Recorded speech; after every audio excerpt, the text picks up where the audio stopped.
progress if you're not careful. I don't think you hear that, but it says to me, recording in progress, like that. Yeah, I got that with this dodgy little voiceover thing there. So, yeah. Have you seen this? Yeah, it's looking, mate, it's looking schmeck. Yeah. It's all about the looks, you know? Oh, exactly. And I mean, why do you think I got this bad boy on? And I've got something else. Yeah. You look good. And the shirt too. I've always wanted one of those, you know, the bags that have the Captain America shield on the back. I know everybody that wears them usually is about 8 years old, but I don't care. I want to get one. You know, I could just do this. Just a sec.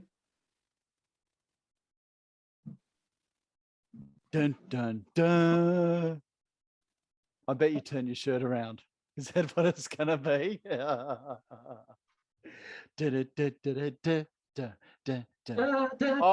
wow, that is so much cool. Oh shit. Proper metal version. Well, let's hear it chink. You know, give it some chinks.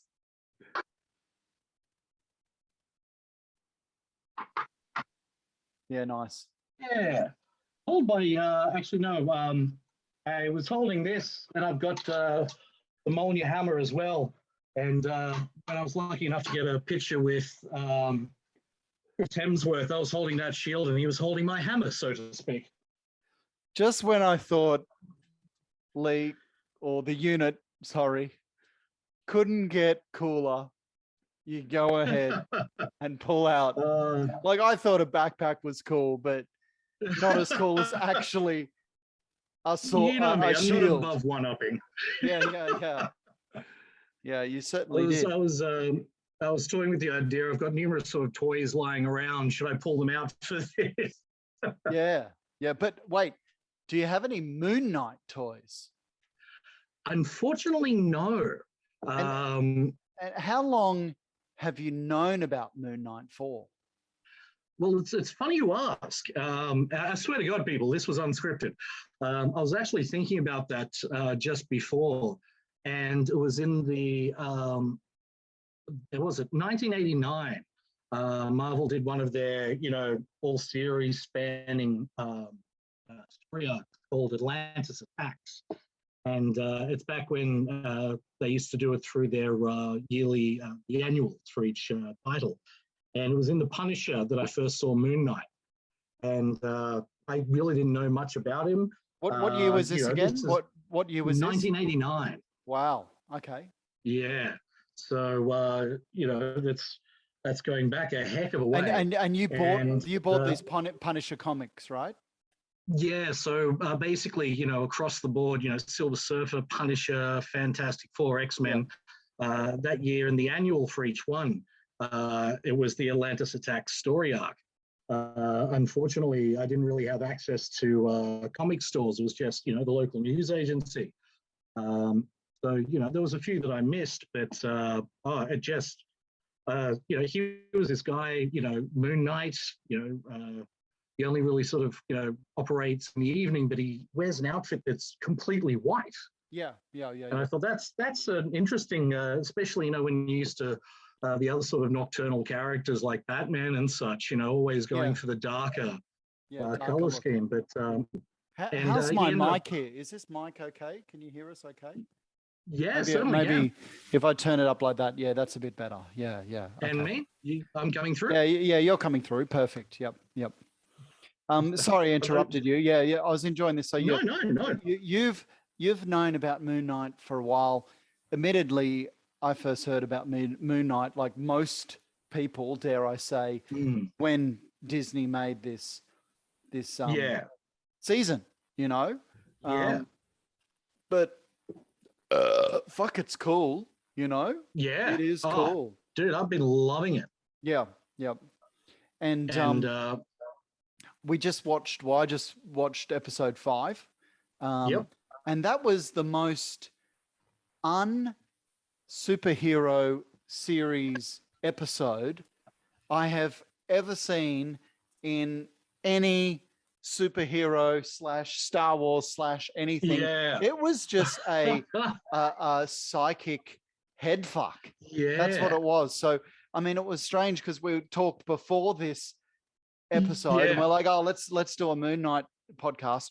And then I watched it, and I'm just fucking exhausted after that shit. Like, wow. Oh, it's a hell of a lot to take in. Yeah, And yeah. it's funny that it sort of kicks off with this giant hippopotamus god, Yeah, and Oscar Isaac's doing one of the better screams I think I've heard in Hollywood history. Yep.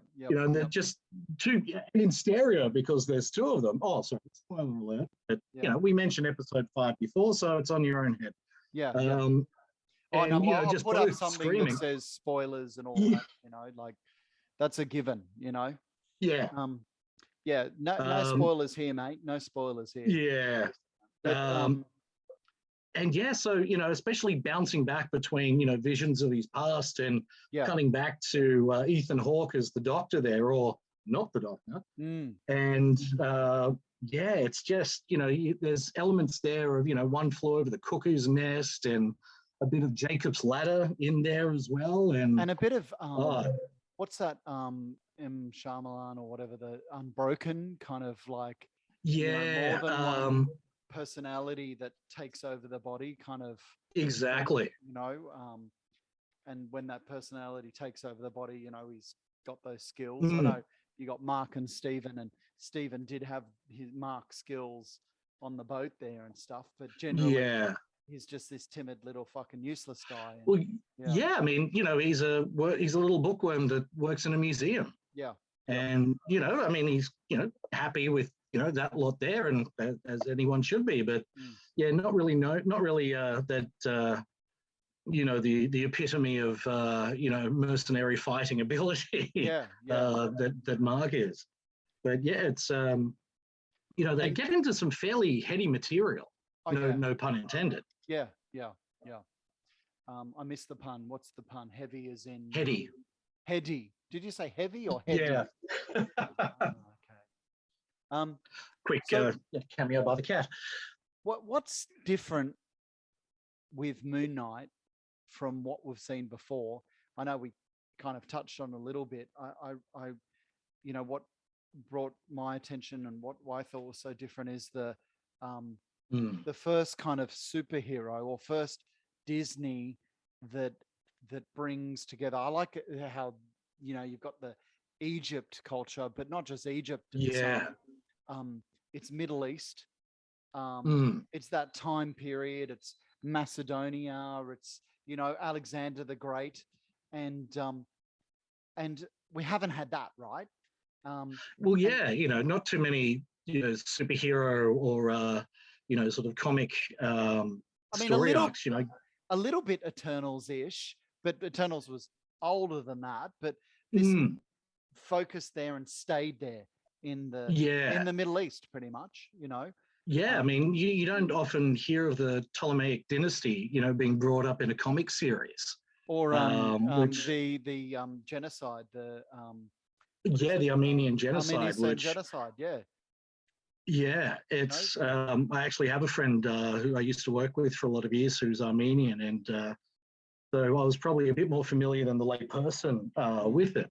But there's normally when people talk about past atrocities, the Holocaust gets thrown in, but it was nice to see something that deserves attention to it, because it's something that still has never been really acknowledged or resolved by the the governmental parties involved.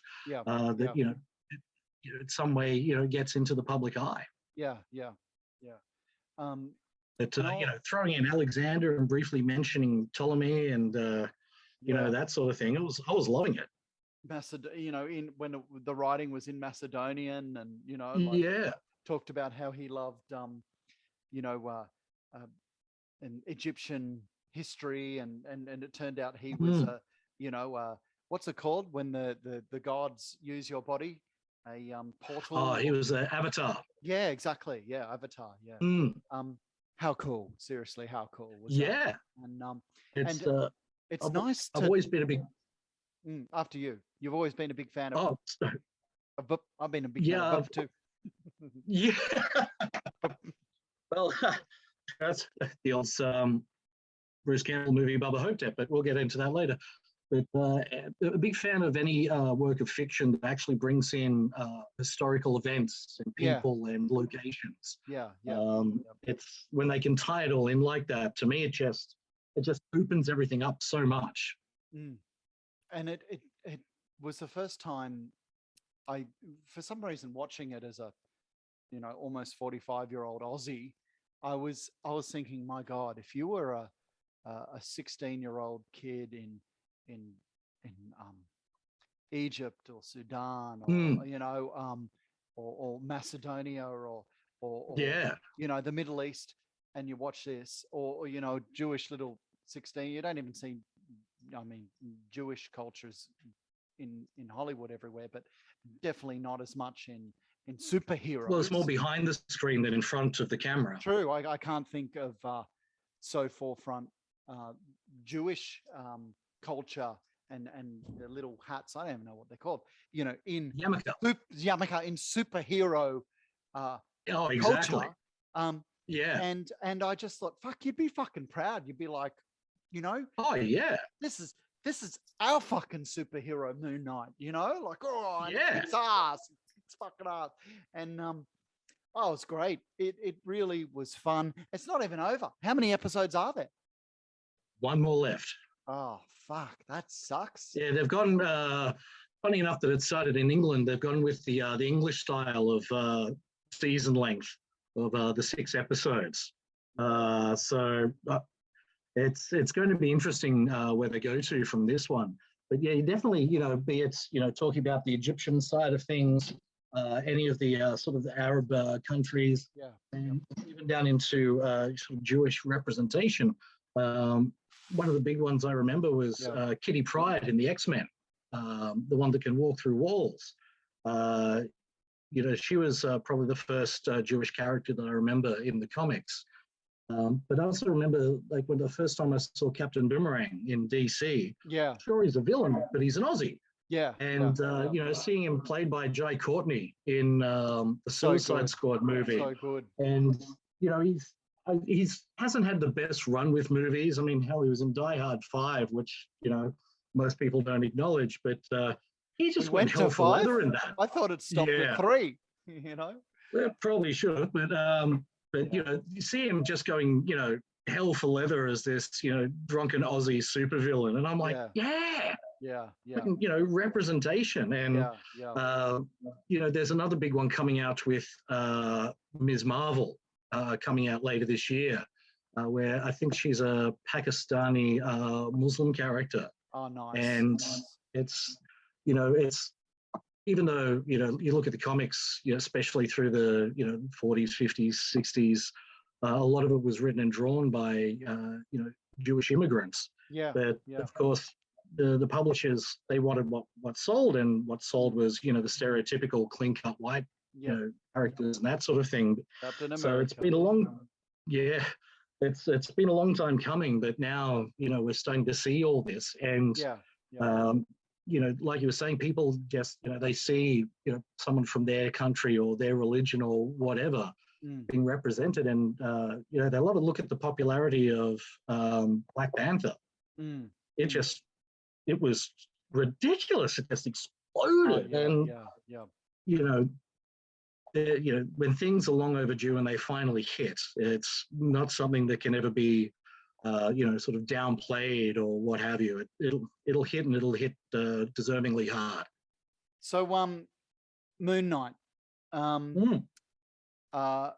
So you got into it with the comics years and years and years ago, and I put money on it. You've still got those comics tucked in your garage somewhere. Yeah?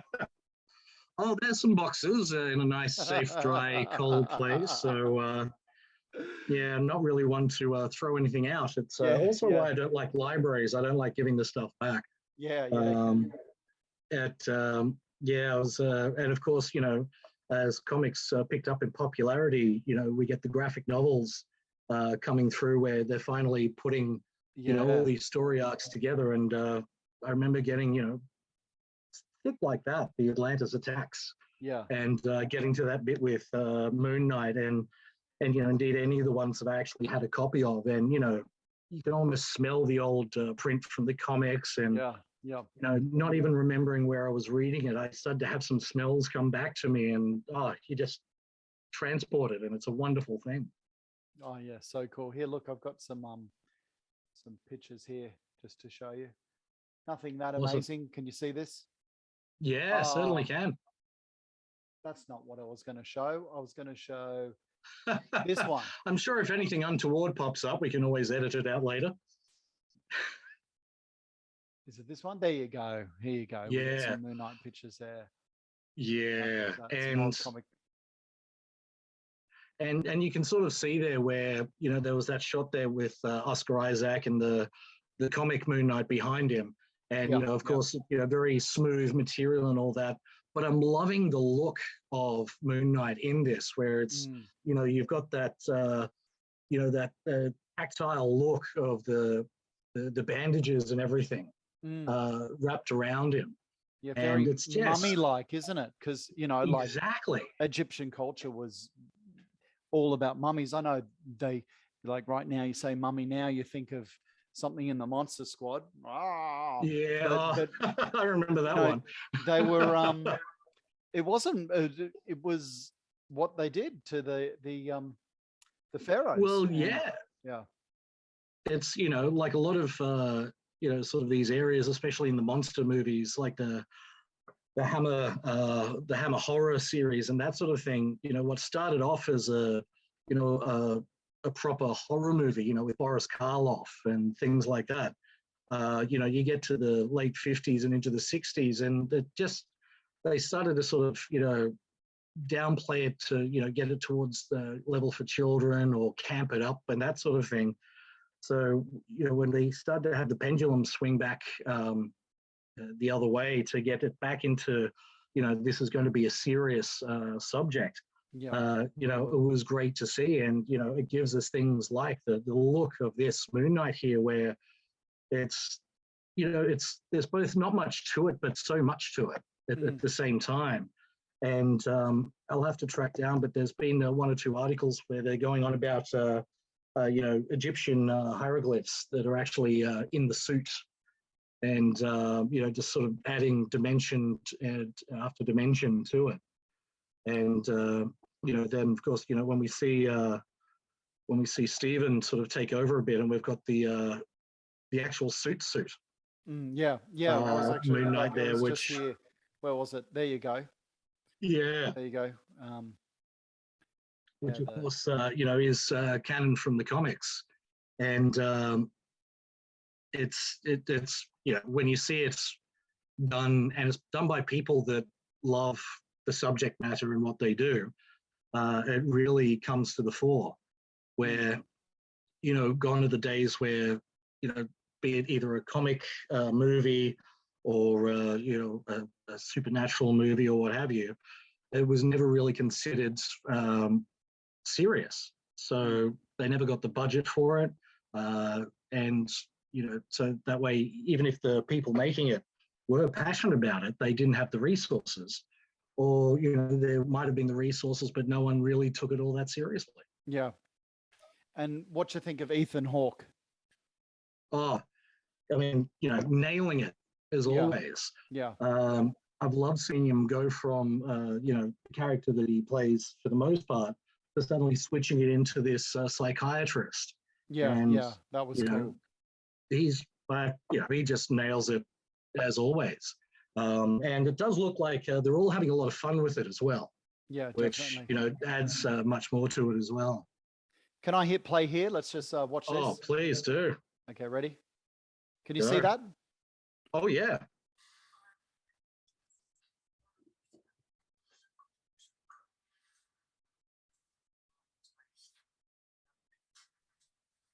And what about the how he goes from Mark's voice to Stephen's voice? So the strong American accent, confident, just to that timid, educated, kind of.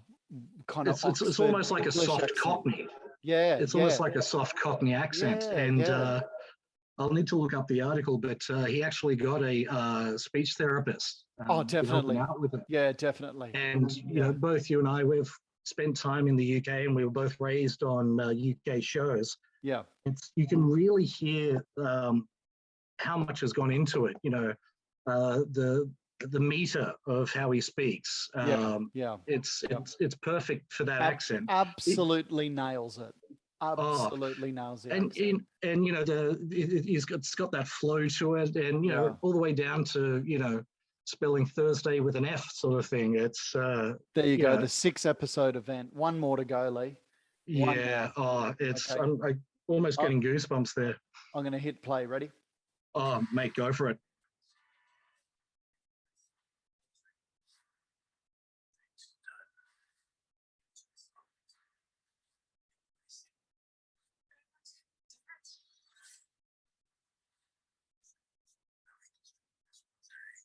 How cool is that?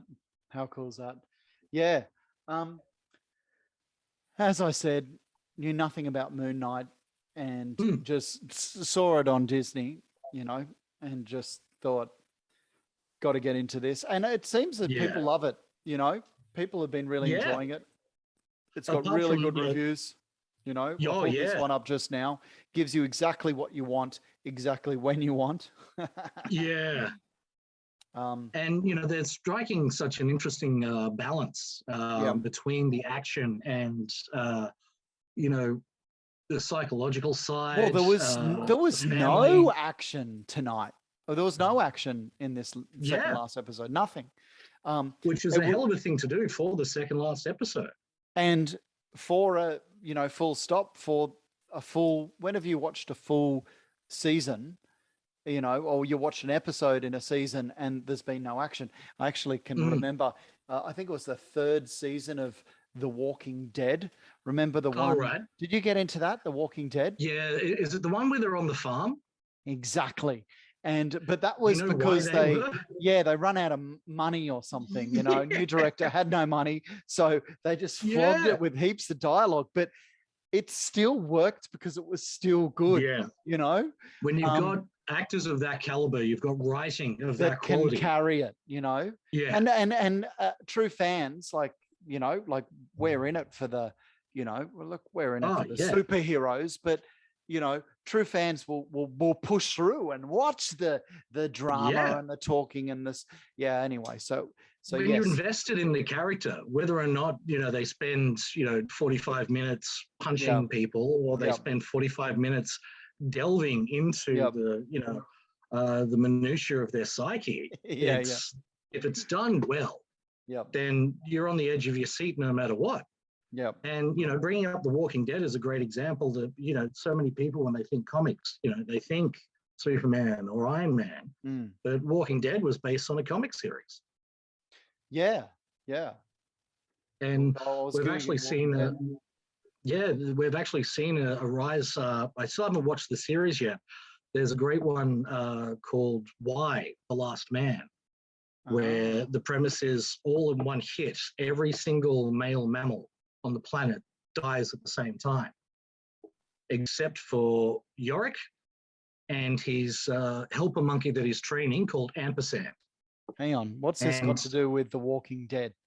Is this just... Well, it came out around the sort of same time, and it was during a period where comics that weren't based on superheroes suddenly became quite popular.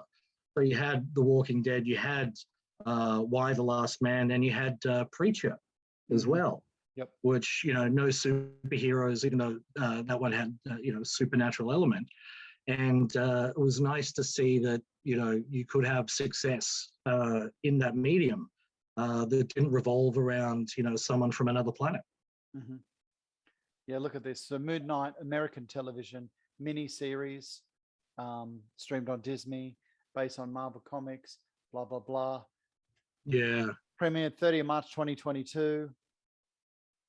Premise, cast and characters. Yep. Oscar Isaac just did so well. Who's always just, he always brings it. And Layla is archaeologist chick.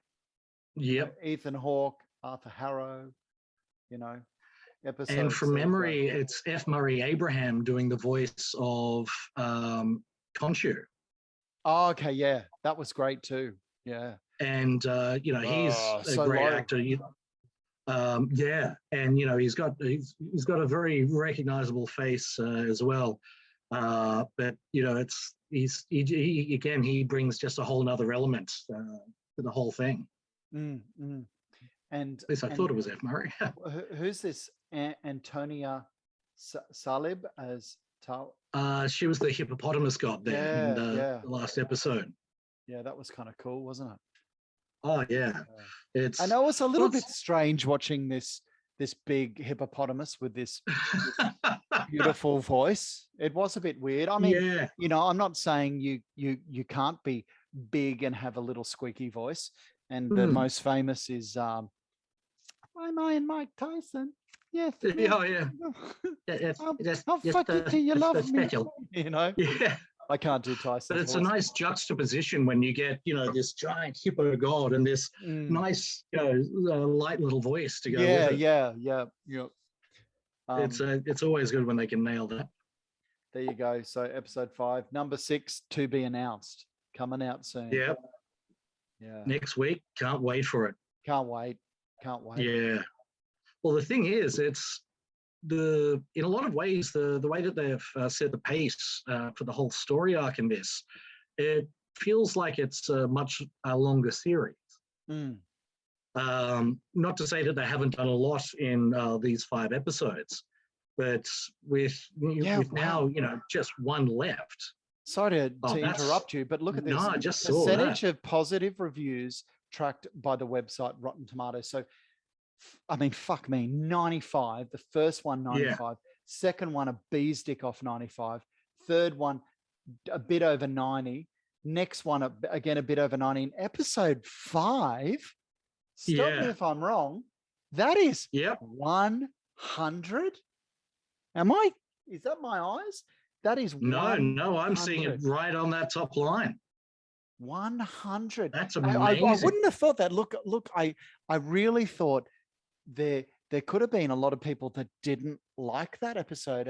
And as I just said, there was no action. It was more the internal, and and it's not common to do that. It's not common. And, you except for The Walking Dead season 3. Yeah. It was a little bit what is it, Korean drama, where it's just like people talking to, but good shit. It was mental. It was a mental head fuck, don't get me wrong, but it was for a season, like there was no kicking fucking ass. Like I remember Mark said, look, let's kill a hippo and turn this boat around. And I thought, fuck yeah, that's what you expected, but they didn't. Amazing, yeah. God, that shocks me. That shocks me. Yeah, well, it really does. You get a lot of audience these days that they're in that vein of enjoying being spoon-fed, and if they get enough punches, kicks, and explosions, that only then are they satisfied. But it's showing a nice change in the perception of the general public for it. Yeah, no, it's great. It's great. All right. I guess final thought. What do you want this season or this series to end at? There's one episode to go, Lee. Do you know what's going to happen? No. This is, and again, I'm not an expert on Moon Knight. I've read a decent amount, but there's nothing along these lines that I remember from the comics. So I promise you, Lee, even though you say you're not an expert on Moon Knight, you are more of an expert than 99.99% of people. I bet you bought more Moon Knight comics than anyone, and read more than anyone. 99.99%. I mean, we don't have any Moon Knight figurines around here. It's easier to be an expert now. It's easier to be an expert. It's like, everybody's an expert on everything now. You fucking Google it, boom. Look, I just Googled when you can have it at your fingertips. Exactly. It's like, I earned it from the 80s, damn it. You earned it. You earned it. You earned it. Okay.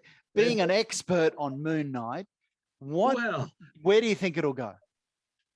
Well, I don't, because as we saw in this one, the character of his personality of Stephen got knocked overboard.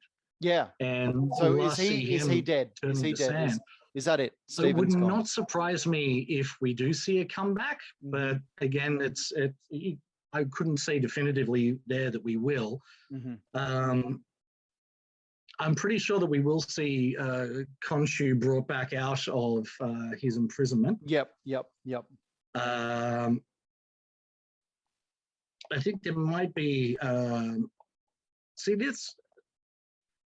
it hasn't followed the stereotypical lines of a comic movie or show where, if it followed sort of like an old pattern, you'd think, okay, so we're going to end up with some sort of, boss fight between Moon Knight and the other Avatar, and he'll probably get his outfit or something.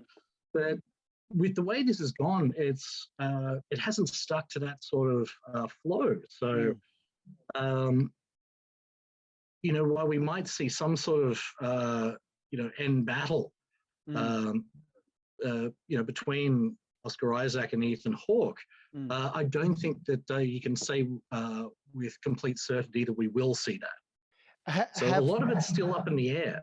Have we seen, the shows that are about psychic, like and almost dealing with mental issues. Yeah. Actual mental illness. A mental illness. That's the word I was looking for. Mental illness. Yeah. This has got to be the first. First superhero with a mental illness, is it? Second. Who's the first? Deadpool. He's got to have a mental illness. That guy, Deadpool, right? Legion. Tell me more. Legion. They did 3 seasons. I still need to finish those off. Based in the Marvel universe, it revolves around. I think his name's David Heller, and he's actually Professor Charles Xavier's son. Okay. And in the comics, he's one of the most powerful mutants around. Yeah. Because he has this ridiculous multiple personality disorder, ridiculous in the sense of how many different personalities there are. Well, even Charles Xavier, sorry I've interrupted, but Charles Xavier, he got dementia. Remember that?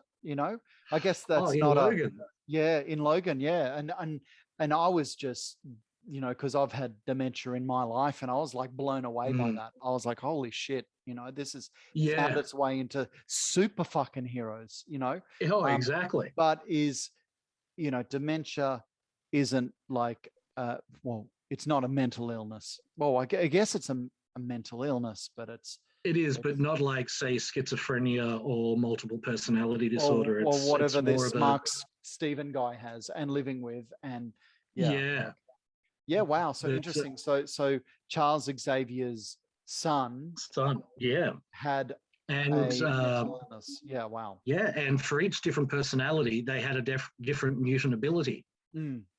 And there was one period. Sorry, I'm interrupting again. But didn't the Joker? Remember the Joker, the newest Joker with old mate. No.